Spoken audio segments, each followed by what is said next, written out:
আবারও দুটি চুরি যাওয়া বাইক উদ্ধার করলো এনসিসি থানার পুলিশ, সাথে তিনজনকে গ্রেফতারও করা হয়। জানা গেছে যে এই পুরো ঘটনা এনসিসি থানার ওসি প্রাজিত মালাকারের নেতৃত্বে এই অভিযান চলে। দুটি চুরির বাইক সহ তিনজনকে গ্রেফতার করা হয়। তবে সেই বিষয়ে এনসিসি থানার ওসি প্রাজিত মালাকার কি বলছেন শোনাচ্ছি। করতে গিয়ে আমরা প্রথমে সিসিটিভি অ্যানালাইজ করে দুজনকে আইডেন্টিফাই করি এবং এর মধ্যে একজনকে তখনই অ্যারেস্ট করি এবং তাকে অ্যারেস্ট করে তার জিজ্ঞাসাবাদের ভিত্তিতে আরও দুজনকে আমরা অ্যারেস্ট করি। তারা মূলত এখান থেকে বাইকটা চুরি করে নিয়ে মধুপুর এলাকা দিয়ে বাংলাদেশ পাঠিয়ে দেয়। তো প্রথমে তিনজন অ্যারেস্ট করা হয়, পরবর্তীতে আমরা আরও তিনজনকে অ্যারেস্ট করি। এর মধ্যে একজন নাম বিমল দাস, তারপর সজল দাস, দুটন বিশ্বাস এবং তমল দেববর্মা। এই বিমল দাস মূলত বাইকটা চুরি করে নিয়েছিল, বিমল এবং শঙ্কর।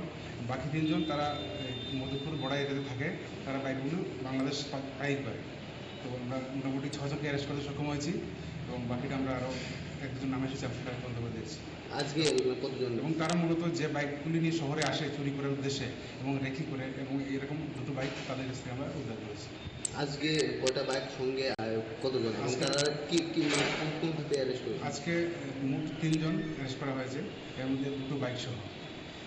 আর তাদেরকে কোথা থেকে করেছে? তাদেরকে একজনকে আমরা শুনি রামনগর থেকে, বাকি দুজন অ্যারেস্ট করা হয়েছে এই মধুপুর থেকে। মানে তারা কি একটা বড় গ্যাং? তারা একটা গ্যাং, মেইনলি শহর থেকে বাইকগুলি নিয়ে এবং তাদের মধুপুর এরিয়াতে থাকে, বর্ডার এরিয়াতে, এবং তারা বাইকগুলি বাংলাদেশের সঙ্গে যোগাযোগ করে পাঠায়। তাদের অ্যাক্টিভিটিস। তাদের বাড়ি কোথায়? আজকে যে 3 জনের মধ্যে একজনের বাড়ি আগরতলাতেই রামনগর, বাকি 3 জনের বাড়ি মধুপুর এরিয়াতে।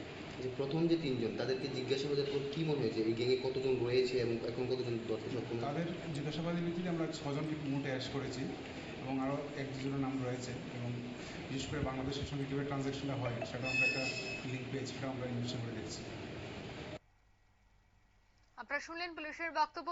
ধৃতদের পুলিশি রিমান্ড চেয়ে আদালতে প্রেরণ করা হয়েছে এবং তাদের জিজ্ঞাসাবাদের পর আরো বেশ কয়েকজন চোর চক্রকে গ্রেফতার করা সক্ষম হবে বলে মনে করছে পুলিশ আধিকারিকগণ। নিয়ে নিচ্ছে ছোট্ট একটি বিজ্ঞাপন বিরতি, সঙ্গে থাকুন।